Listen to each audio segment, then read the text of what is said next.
It's a really nice day, living in the right space. Breathing your grace, got me feeling some kind of way. Hi, everybody. This is Dr. Kim from Good News Mental Health Podcast. I have a dynamic duo as a guest today, Sister Lara and Krista Pasquale. And Laura, let me just introduce you guys a little bit and then we can dive in. So Laura is a talent acquisition partner, passionate about helping others, especially women, discover careers that align with their strength and purpose. And through both private public volunteer efforts, she strives to empower women to define success on their own terms and walk confidently in their calling. As a wife, mother, and a follower of Christ, she sees this mission as an extension of my faith and commitment to uplifting others. And Krista, she is a psych nurse practitioner with over 100.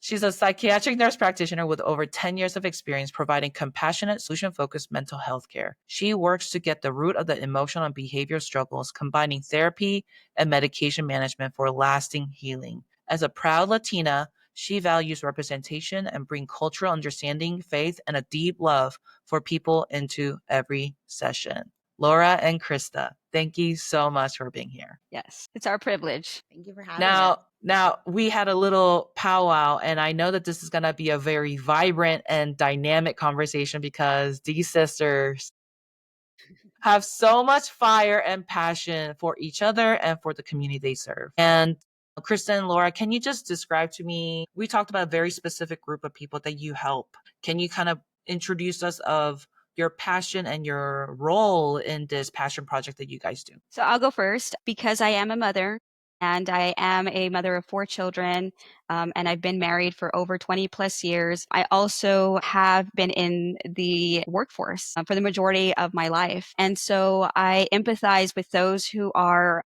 desiring to have a career path, but also that balance between home, life, work balance. And so a lot of what I'm passionate about is you're allowed to have like this, like, I want to say passion, but it's more than that. It's more like a purpose in life and to pursue that purpose, but doing it wisely, doing it by consideration. And then also winning with money. But winning with money is not just winning with money from a financial literacy standpoint, but also maximizing your income and finding the right jobs that are going to be the right fit for you instead of just settling or staying stagnant because it's easier to do that. Sometimes you got to get out of your comfort zone. So my approach is, like Krista might mention, is kind of coaching and nudging and pushing and like getting people excited about what that adventure looks like outside of that comfort zone. So that's what I'm really, really passionate about, making a plan, taking action and moving forward with the execution of those plans and those actions, because you're not going to see the end result unless you plan for it and then unless you execute on that plan. So that's where I come in, talking to individuals. Me and my sister will also be volunteering to go speak to women specifically about some of these next options. So that's my passion. Awesome. Yes, and as she was saying, we do work with resume building. We do the financial classes with some of the ladies that are underprivileged. For me, I also do the mental health side, which, with counseling, emotional support. We also do Bible studies as well. So the spiritual side. So we are building up with all aspects, spiritual, mental, emotional. And so we're passionate about a lot of people who, we've been doing it since we were kids, going with under the bridge, the homeless population. For our father, he's pretty passionate about that. And so we've been doing that since we were very young. And so when it does come to the mental health side, typically, I do like to work with, the detox patients or the, homeless population. And so I think that's kind of our mutual passion working with that group. Yeah. And when we were kind of powwowing before, right? Wherever you're at, I feel like there is I would say, epidemic that we feel like never good enough. And our success right now, if any, is not measured up, by other people's standards or by society standards. And what I wanted to discuss is what is success and how do we keep ourselves motivated to go to the next step? Is it individual or is it standardized? And the second thing is how should Christian view success? Because I hear it everywhere. Christian millionaires saying, like, yeah, you can be millionaires and that's how you get back to the glory of God and actually help people, right? And there are people who are like monks, who denounce all financial success or, any money in their pocket for the sacred kind of calling. So it's like, I think in the body of Christ, we view success very differently. And I think you guys are a perfect pair to kind of talk about this. So I'll give Krista, which one do you want to tackle first? And what is your story of, identifying your success? Yeah, so we both grew up very, poor on the west side of San Antonio. Moving forward with our success, my sister took a way different approach. She was very successful in the business industry. She's very sales oriented and driven in that kind of path. I was way different. They all went to, just for example, they all went to business careers. I was the only one. I was like, I'm going to health careers. Where And you lose money. they were like, no, you can't do this because we're all going to business careers. I said, no, I'm going to go to health careers. And I had a different approach with going into success. I did well in school. I enjoyed school. I liked getting good grades. I liked competing with the different individuals and saying, hey, there was this, if they're watching it, hopefully they're not, but we had these two brothers that they were great at math and they were Asian. I was like, I'm going to get 101. I would strive to do good in school and to do those things. But with the success, with siblings, we're going to be competitive, right? And we're saying, this is not what her success looks like. And so this is not, I would often compare myself with, especially spiritually, I don't go out, not the public speaking. My sister can go in front of the whole church and talk. And for me, that just wasn't my style. And so the different aspects of the success would be measured. And I often had to, once I started to grow into my character, I started to understand how we are different and our success is going to look different. As we've grown, got my master's. I did success in psychiatry, wholly different part. And I started to see that I can have success in certain areas of my life. And for spiritual, as you had said, we're very Baptist kind of background where it's like, you got to do this, this, this, this. And so sometimes I would feel like, I wasn't measuring up. And we have to realize with Christians, when Christ is saying that I'm going to forgive all of those sins and I'm going to, move through grace. And sometimes that doesn't mean that you're not going to be able to be utilized with your hands and your feet, but rather what gifts do you have that I gave you specifically, Krista, and Laura specifically different? What are you going to do to optimize what I have given you? And so I think that once we actually found my way of where I was going to be used, I started to see so much more success in not comparing and saying, that my sister's great in how she approaches her talks and how she does her teachings. And I'm completely different when I teach. So, Laura, how about you? I'll take a step back. I'll share a little bit of a story or background with me and my sister is that I'm the oldest of 4 children. And my sister and I have a little bit of an age gap. My mother had me when she was of a young age of 16 years old. My dad was maybe just a couple of years older than her. And so growing up, I was the oldest, but also my parents were striving and also finding success that was meaningful to them throughout their youth. They're very young, very vibrant. And so we grew up not having, like we didn't have. But the interesting thing about it being that my mother and my father, even though young, my dad gave his life over to Christ. And so he did something completely different than he was never brought up to do. His father died of cancer when he was just a young boy. And his mother struggled throughout all her life and was in and out of relationships. And they had their own family of 4 plus many other children that came from different fathers. And so he didn't have that structure coming in. But when he found Christ, something it just was like instant. He made a decision. And his decision is that he was going to be a father. He was going to be a protector, but he was going to be a provider. And he had a vision that him and my mom held on together as very young, so young, which is very counterculture to where we're at today is to get married young, have children. And his whole dream was that he would want to buy a house. He wanted to buy a house. And so at the age of 21, my father purchased his house, and the street name was called Paradise Valley. It was pretty fantastic. And when I was young and I was the firstborn and I'm watching this and I think that parents are quite different. My parents are different than the parents my sister grew up with. Being a firstborn, they weren't the same. And I tell all my siblings, y'all did not get my parents. Y'all have pretend parents because they're not my real parents. They did not raise us the same exactly. They were in a different point of their life when they had Krista, when they were a different point of their life when they had me.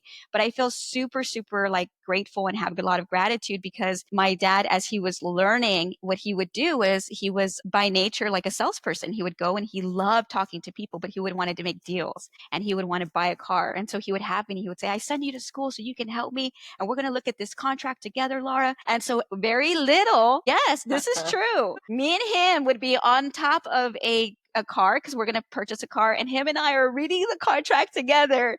And I'm like, Dad, how old were maybe you? Like Krista would even do this by maybe like 10, 11, 12, 13, like grade school. I'm talking grade school up to like middle school into our high school. So we learned really quickly, like real life events that were saying, we're going to be careful. We're going to be frugal with our money. We're going to win with our money. But how do we win? And he showed me it just practical, common sense decisions is let's go in and let's make the best decision with the information that we have. And your mind as a 10-year-old, as an 11-year-old, as a 12-year-old, as 13, it starts to put those principles into your mind is don't sign a contract before you read it. In that mind is my dad, like, you're going to read this contract and we're going to understand it.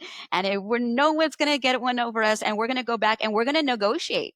Now it's not, now it's great. And they did a fair trade, but let's go ahead and squeeze out a little bit. Let's go back. And so I'd be there watching him go into these conversations. And to me, it was like an action film. Like I was like enthralled. I was excited. I was like, how much money are we going to get on our side? And it was this active game that I got to participate in. My mother, she raised us and I was homeschooled. So different than my siblings, I actually was homeschooled by my mother, and I didn't even go into public school. After grade school, I went to public school, was homeschooled.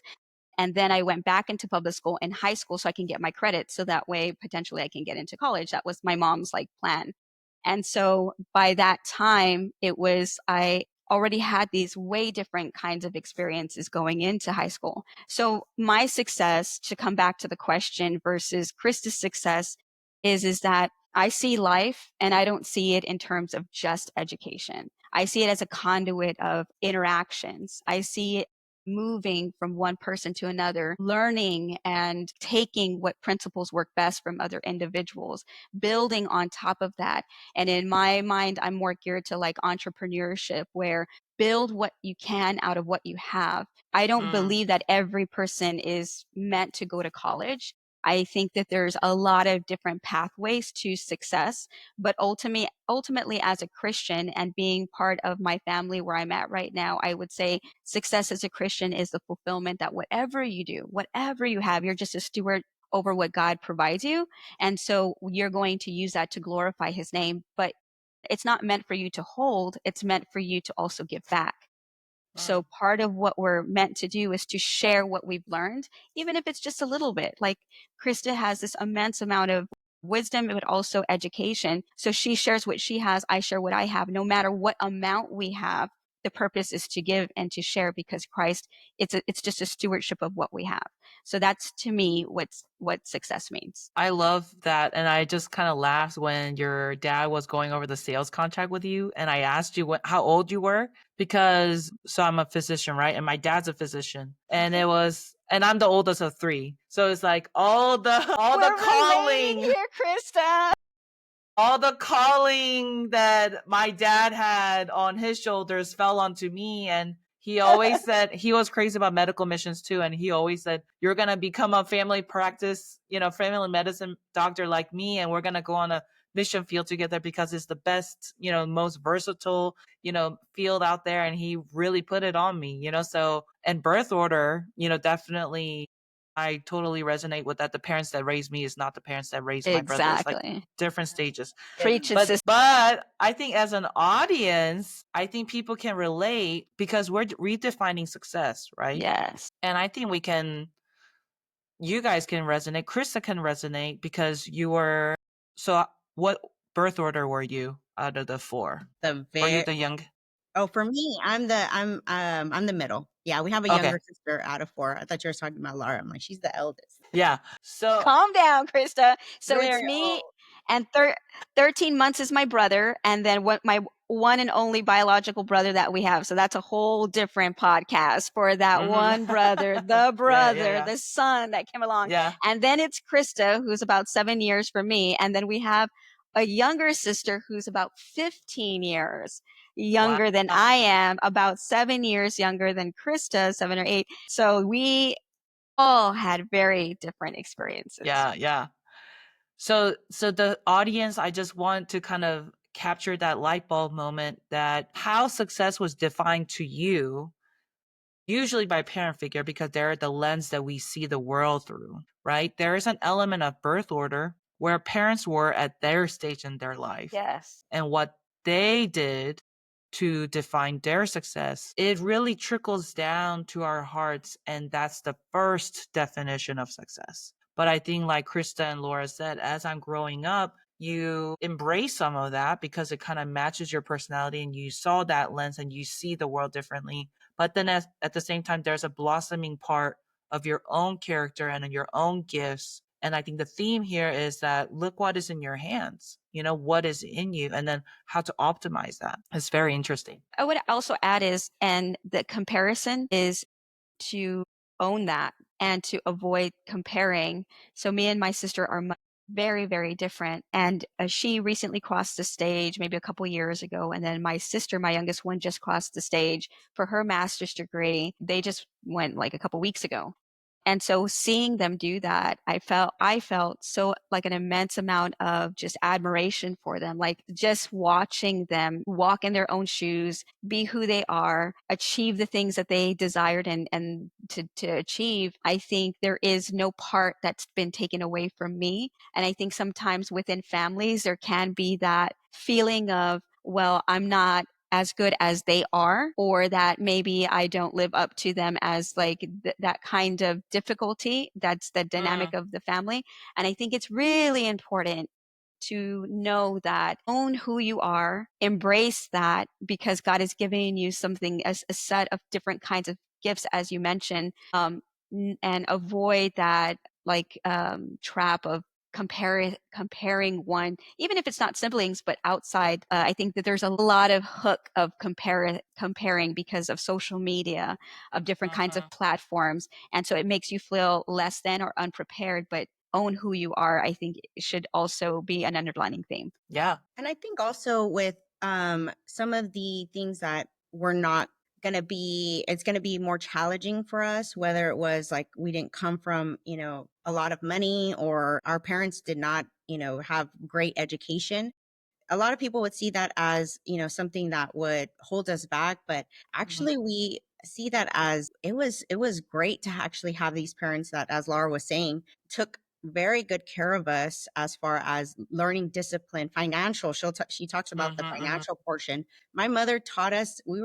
Our first job, almost all of us have been working since we were 16 years old. I worked in the banking for her job, and she would make us pay half of our check in order to show us how to save, how to do these small things to challenge, us as children. And a lot of parents, and I know you talk about this a lot in your podcast, which is that they want to shelter so much their children, and they, prevent their child from actually being able to be successful in the world. Where when we see a challenge where it's, we're, Hispanic, or we're, not, we don't come from money or education, we see it as an opportunity to win. We see it as an opportunity to be successful. We see it as an opportunity to represent those that don't, to say that we can, instead of saying, we can't, I'm proud to be a Hispanic female. And, maybe there are some challenges for sure. And it doesn't come naturally for me like it does for Laura. She does the contract and she likes to negotiate. When I'm doing a contract, I'll text her on the side and say, so should I ask for this? And she says, you should ask for it. And then it's an outrageous amount. And I'm like, why am I getting asking for this? And then I do. And then you just see, where we can actually push forward to say, and I think that that's the kind, as we're talking about the culture where people Right. see this as a negative aspect, instead of saying to ourselves, like, this is a positive where we were homeschooled. My mom was given that opportunity to, and she was actually very smart as far as like, she taught us discipline. We would wake up early, go, and if my brother was always sleeping instead of Always sleeping. Dang, that's another. and she would wake him up in order to do these things. And we were all very successful coming from two individuals that didn't have much of anything. Yes. I'll also add to what Krista is saying is that I think that when it comes to parenting, if we can just pivot to parenting, what's interesting is that my parents looked at us and they saw us as a team. And what they did is they built in a resilience to like challenge us in different ways and different aspects. And they didn't treat us all the same. We were all treated very differently, doctor. We did not, like, the way that my brother was treated was quite different than the way that I was treated. We need to have him on this podcast. I don't know. He's a menace to society. And the way that my sister was treated, because she was a baby at the time, because there was a 7-year gap before, she was treated much different, Dr. Kim, than I was treated. And so, but the way that my father and my mother they raised me was very discipline oriented. They were every day, they had something Laura did.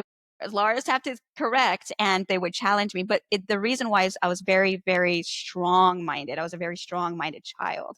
Krista was a person who like had this great affection. And so the way they treated my sister was that a little bit more softer, a little bit more kinder to Krista. Her and my dad have this affectionate, like, glow about them. Every time they come in, they're embracing. He's a very physical person. So he comes and he hugs her and squeezes her, and they put cheek to cheek. And me and my dad, our affection is having conversations that are challenging. And so we have and get our love very different. And so from a parenting standpoint, I just want to point out the wisdom that was given to them from Christ is that all of us had this immense amount of affection and love for my parents, but that we're all unique and different, and they're only stewarding. It's going back to the stewardship part of it, is they're stewarding over their children. And so remarkably, they were proponents of us no matter what direction we wanted to take, whatever pathway to success that would look like.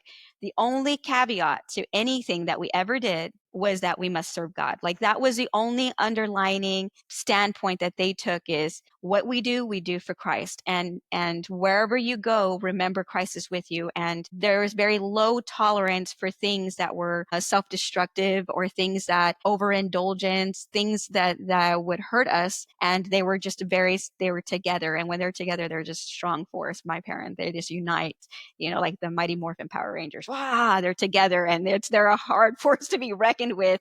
Yeah. And so that's what I appreciated about my parents is that they allowed us the freedom to be who we are, but they also raised us quite differently according to each of our personalities and also our gifts. My brother, he's a tremendous drum player. I know that we're going to say something other. Let's give him this drum a bone.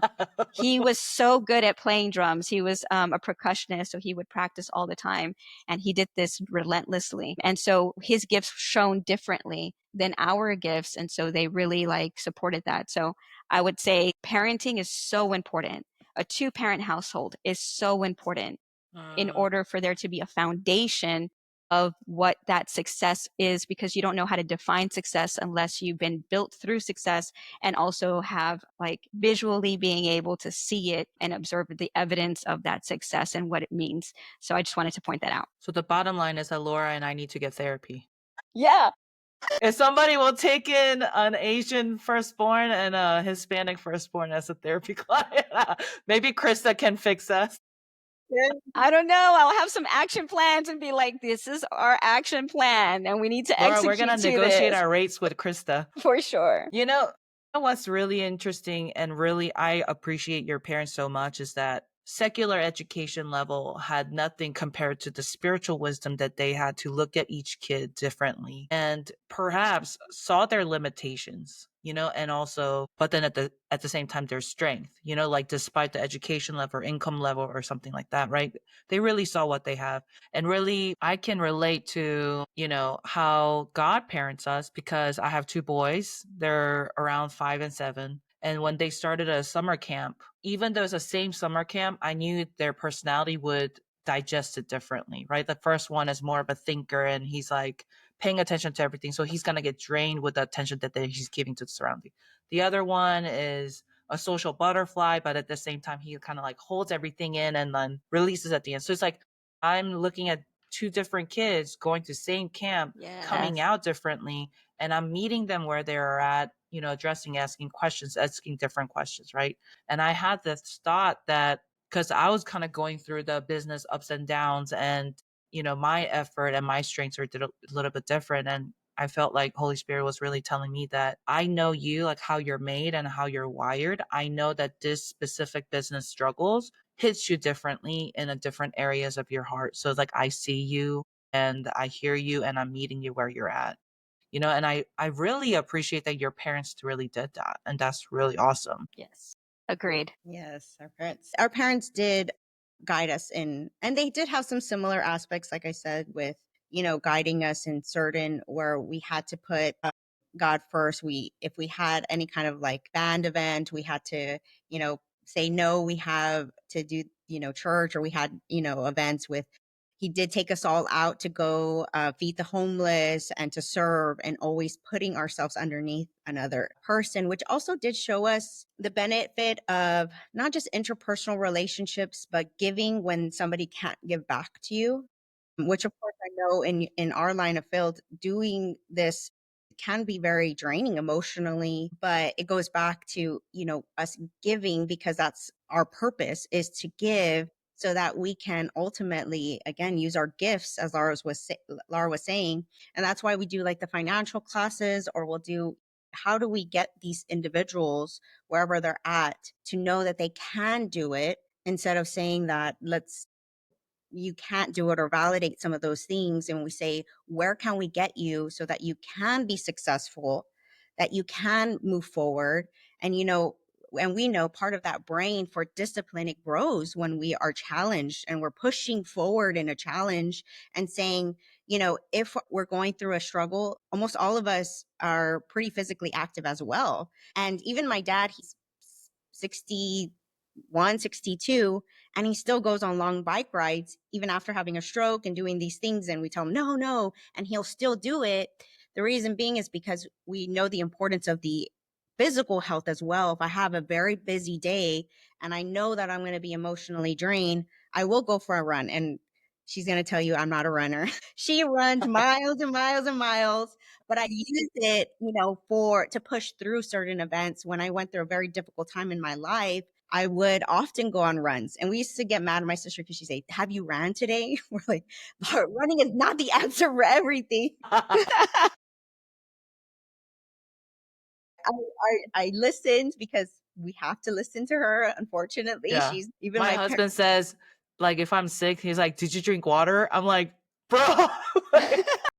That's my sister. That's his question to everything. Did you drink water?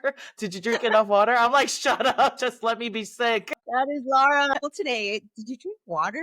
What does that have to do with me being irritable? I will say that dehydration does cause a number of factors. And so I think that part of the, especially for women, me and my sister work a lot, and specifically with women because my husband, he works a lot with the men. So bringing it back to women is there has to be this desire for resilience. And part of what we as women have a tendency of doing is we look at a hierarchy of priority, and sometimes our health is somewhere like way down low Yeah.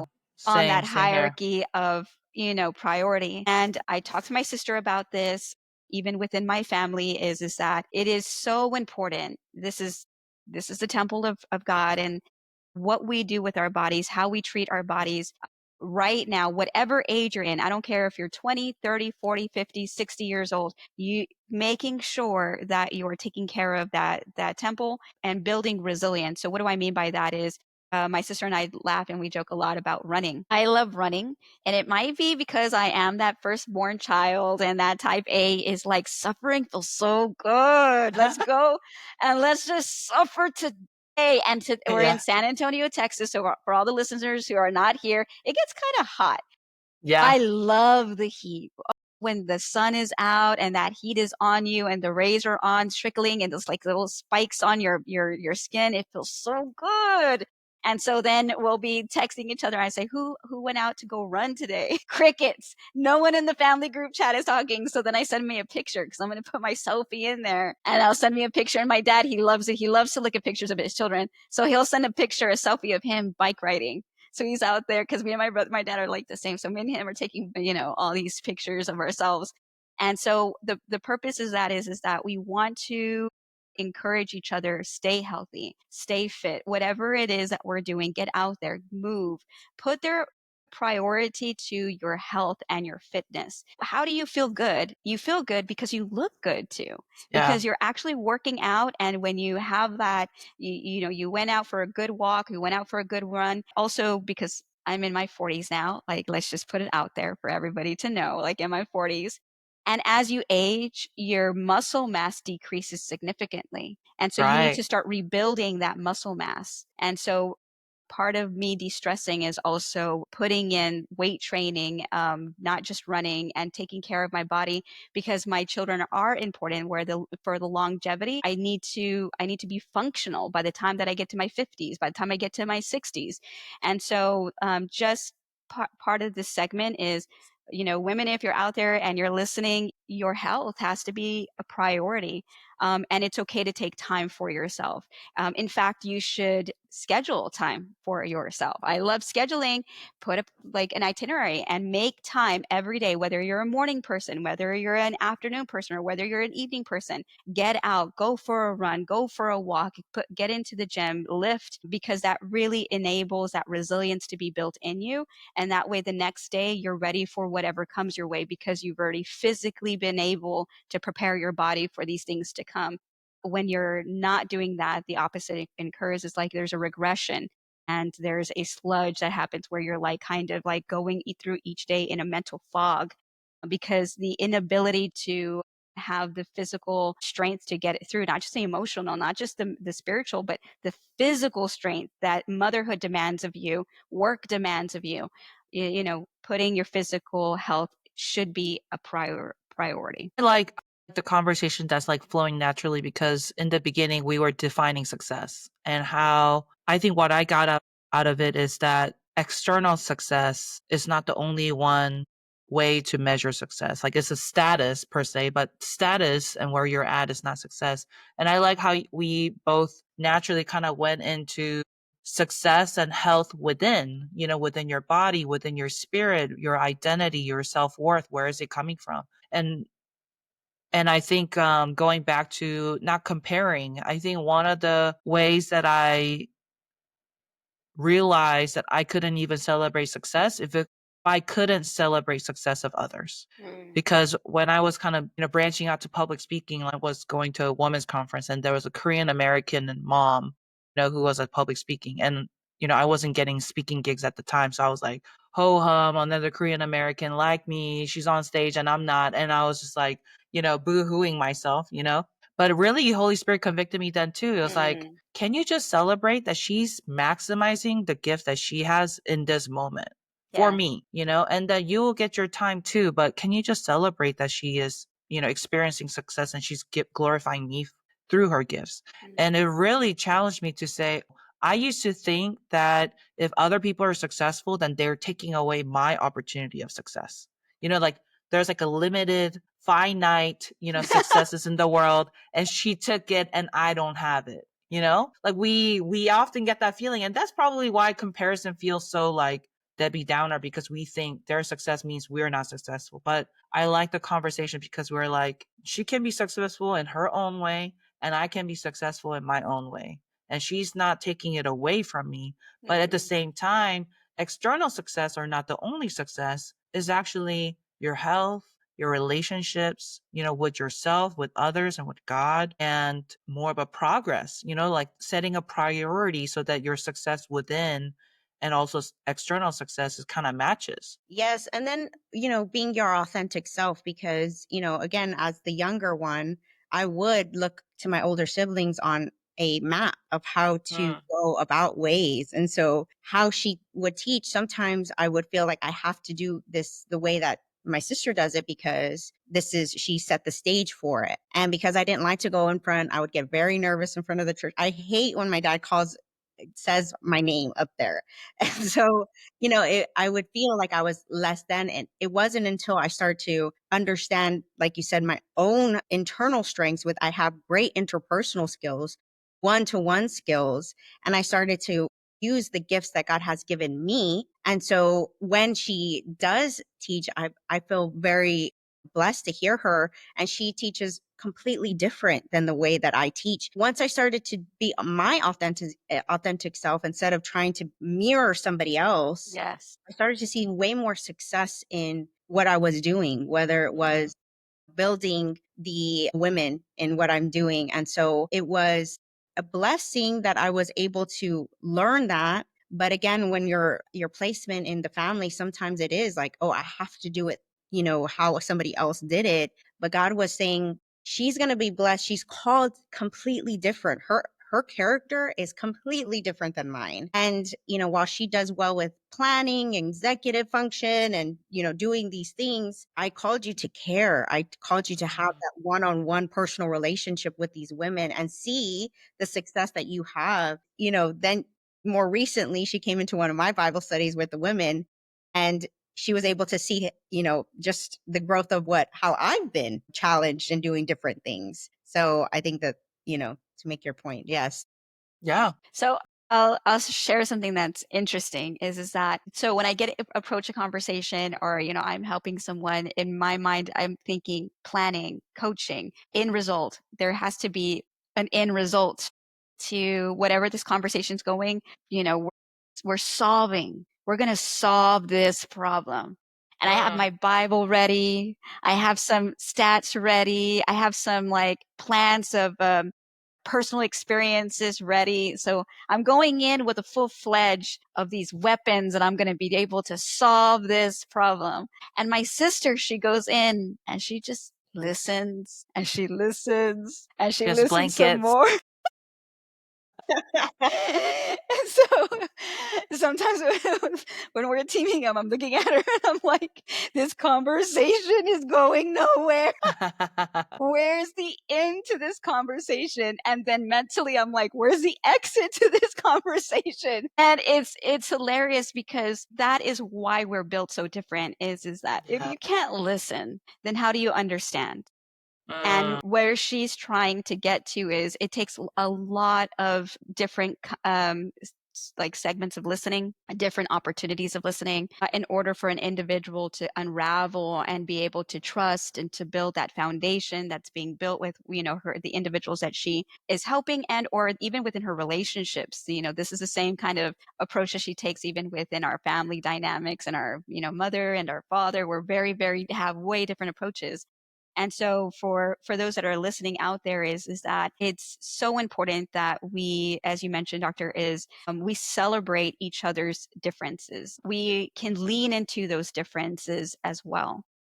And so celebrating especially women's differences, and understanding that, go into a conversation and know that a person's worth knowing, and celebrate how different that you are, and with a blank canvas going in there, and not coming in with perception, like different. Sometimes we go in there already presuming something. I think it's so important to really like like revel in each other's strengths and weaknesses, because my sister makes me stronger and I make my sister. We have this mutual understanding where we can like talk to each other without talking. And then I already know, like, this person's for you. This, you can help this person because there's a lot of listening that's going to be required for this individual. So you can help. And I think it's like there is no in the finite success, right? Like we kind of make it seem that way. Like this person is taking what I could have had, but it truly is not the case. It really isn't. If we can get outside of ourselves, we'd realize that we're better for it. It's like compounding multiplication when you really kind of leverage every other person and understand that you can learn off of someone. They're the conduit to maybe something else that you can learn and explore. It starts to remove all barriers for your connection, your growth, and also the direction maybe Christ is trying to take you, because we're limiting ourselves, because we're preventing ourselves from going out there and having these conversations with individuals, because we're already presuming things have this presumptuous way about us that we're limiting our ability to actually explore and push those boundaries and then also benefit from them. Yeah. And I think if you can actually use that to get to a destination, it's beneficial. For example, when we do work out, which we work out very differently, we used to do CrossFit together, we would fight constantly during those sessions because my sister is more cardio. I like to lift, and we would, fight because we're saying she would make me run and she's like faster. And I would say, no, I'm going to go my pace because I know you're going to push me at the end. And so we would fight all the time. But when we actually would go into like an actual competition or whatnot, we would actually use those benefits where, she can do the cardio and I can do the lifting, and we can put it together, and we could communicate very well when we choose to. And so in those ways, when we utilize our strengths and then also our weaknesses, where we can actually move forward in the kingdom program, we can actually move forward in being successful in winning souls or doing discipleship or doing, just helping people. And so with my sister, like she had said, she, can plan, and she sometimes can, do the hard, difficult conversations where, I will be able to listen and say, well, did you hear this part of it, Laura? And this is really why they're struggling, or this, that, and the other. We feed off of each other where, my sister maybe needs more love and maybe I need more discipline. And we grow each other, and our family, is very integrated. We are always texting each other. And I think also in a cultural aspect, we were talking about that, which is so fast paced, so technology, social media, things like that. And where, in our family, we forget that sometimes it is just having that interpersonal relationship, but that support as well. So I already know if it comes to a, problem with work or this, that, I can go to my sister and she's going to guide me in the right direction. Or spiritually, we can go to our parents. As much as we're educated, we all still go to our parents when it comes to a spiritual matter, or, even making big decisions in our lives. And I think, again, with culture, sometimes we take away that good portion of what it means to have that family dynamic, so that we can actually move forward with our parents. And, even as adults, we say, oh, I know best, you don't know. But they've been living a long time. There's a reason for some of those things on why they've been successful. So Yeah. I think the revolutionary perspective that I had in our marriage, like, so my husband and I are very different. We are aligned in our taste in alternative rock, like 1990s alternative rock. That's how we bond, and love of food. But personality wise, we're so different. And I had to come to a point that even though what my husband does and says hurts my feelings, he's not the enemy. Like, he's not my competitor. He's not my enemy. He's not my opponent. That we're actually a team and we're tackling a common goal, kind of like what you said, it's like competition or like common mission together. And that his strength is my weakness and my weakness is his strength. And we can like lean on each other and ask, opinion, how would you approach this? And the beauty of it is that everybody, what my big thing is that when we say that we're created in an image of God, we're not talking about the head, neck, shoulder kind of thing. It's actually his character and his strengths. And each of us have like a facade of that. So it's like, the question is, can a Christian be successful? It's like, yes, because one success is not stealing from my success. Yes. And success is actually maximizing what's in our hands. Yes. And big success is a body of Christ using our own spiritual gifting and relying on each other for a common mission. There's a great parable in the Bible that talks about talents, and there's three individuals. And so the master comes back and asks, what did you do with the talent? And one of the individuals says, I went and I multiplied it by X. And the next individual says, I went and I multiplied it by X. And then one individual says, well, I buried it. I buried my talent because I was afraid that I wouldn't have so when you came back. And so the whole purpose of that story is that we're not meant to bury what we have inside of us. We're not meant to withhold or suppress what we have inside of us. What we're meant to do is we're meant to multiply that. We're meant to give it out. And so we have to think about how we approach life and we approach family and we approach work is that we're in this society of distraction. We're in a society of instant gratification. We're in a society where affirmation is like, it's just constant. Like we need constant affirmation. Well, how do you navigate through all of that?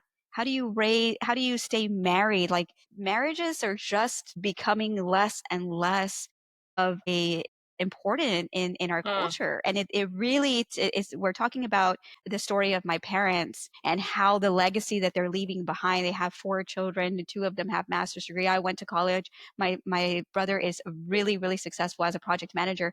But that's just career. That doesn't have anything to do with who we are outside of that. And so if we're taking the family and we're changing what we're defining as family and we're navigating through life, our children are needing to have that support system where there's so many distractions, there's so much difficulty, and it's getting harder and harder and harder. And I'm seeing this just from my own personal experiences, having an individual who's now an adult. She's over 20 years old.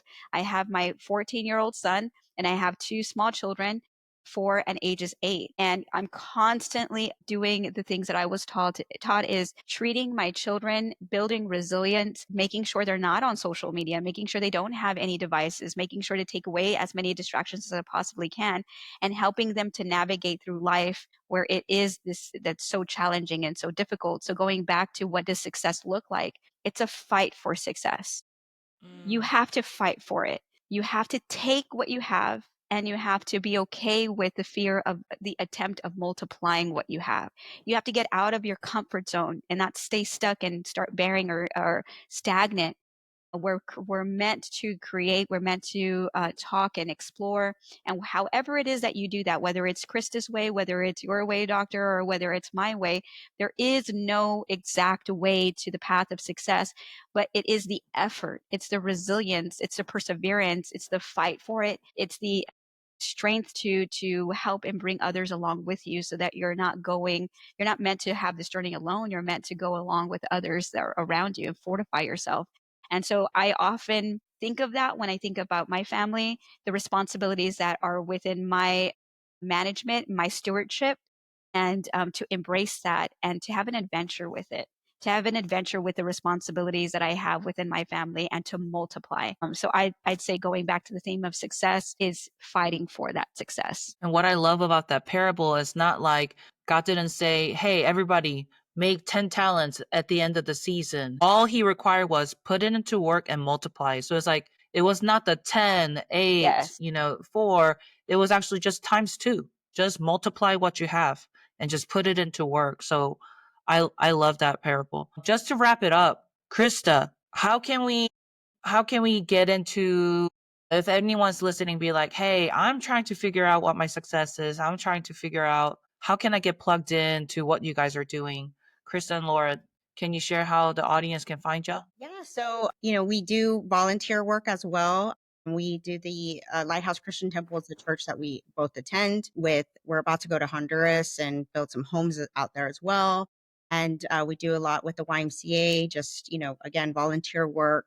And then, with the emotional part, I do, you can find me, I do medication management counseling, similar, what you do. But more than anything, if you are listening and you are trying to find success, everybody wants to get to the end, right? They reward themselves when they're at the end, but it's taking that small step, whether it's, going for a run, as she was saying, even drinking the water, it's reading the Bible, trying to learn more. If you struggle with it, going and doing with the women's Bible study, we have like a large group of individuals that in San Antonio that do women's Bible study. And it started off with two people that said, I just can't read the Bible and I don't know what it's saying. And it progressed to many different women coming in. And I never even thought it would happen in that kind of way. But all it is, it started with one small step to say, I'm moving forward to success.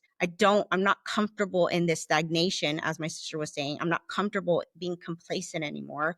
I'm feeling sad. I'm feeling anxious. I want change. Yes. If you're uncomfortable in that change, if you're uncomfortable in where you're at, you don't have to stay there. Yes. It's the small steps moving forward, the small things that, the prayer and doing those things that are difficult and pushing forward so that, we can move forward together. As you said, it's supposed to multiply. We're supposed to move out and do these greater things. And that's kind of the vision of success. Where are you at in the success for emotionally, spiritually, mentally, and all together as your full body? Where do you want to go? Not the end result, but how do I get there? It's taking that small step forward. Any last words, Laura, for our listeners? I'd say Lighthouse Christian Temple is where you definitely can find both of us. You can also find me on LinkedIn. So if you want to just chat about your career, if you want to get some tidbits, if you want some practical advice, you can find me on LinkedIn. And then ultimately, I think the kind of just adding to what Krista would say is the final thoughts is resilience and being ready to get out of where you're at, being out of your comfort zone, embracing who you are, and just striving for that betterment moving forward. And if you're having difficulty, like knowing where to start, is just start by praying and start by having a relationship with Christ. And just like my father, who lived a whole different lifestyle, you make it one decision, and that one decision can set you on a pathway where you never thought you could. He looks back at his life and say, I never thought I would be where I'm at right now. I think anyone is capable of change. Not one person was designed to stay exactly where they're at and who they are. You are capable of change. It's just time to make that decision to embrace that change. Yeah. Well, Laura and Krista, I love that we laughed a lot, and I know that the audience is gonna get some wisdom and perspective out of this. So thank you so much for your work, for your volunteer work, and thank you for our time together. Thanks for tuning in. If you're feeling burnt out but are still pushing forward and don't know how long you can do it, join the Driven but Drained Intimate Workshop, where I share my real lows and now my real wins. Real talk, real story. Sign up now at eugenekim.com/be still together. I'll see you there.